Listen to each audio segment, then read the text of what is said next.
So, ang hahanapin namin yung need ng customer, not what in our ideas. Yes. So, pero kung meron kang idea, you can validate kung merong need sa idea mo.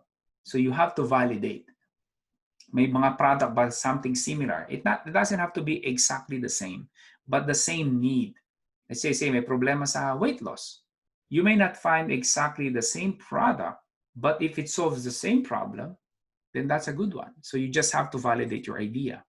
Sabi ko, kung yung alam ko ngayon, alam ko na when I was like early 20s, OMG, ang layo na ng narating ko.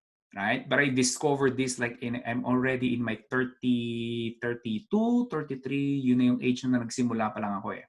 But before that, gusto ko na magnegosyo. Pero yung what I know right now, nagsimula lang ako ng mga 32, 33 pa lang eh. So figure it out. But remember guys, in this industry that you are in, this is relatively new. Right? Back in the day, hindi talaga nag-i-exist to eh. Kaya yung iba, ang tingin lang nila, with what we do, parang, oh, ano yan, another internet marketer. Yun na yung alam nila. Kasi nga, it's a whole new world, right?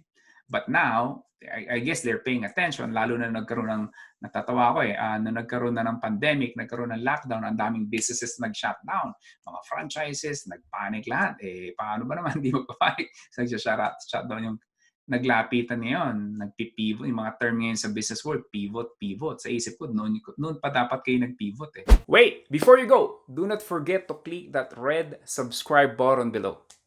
Appreciate it. Thank you for watching.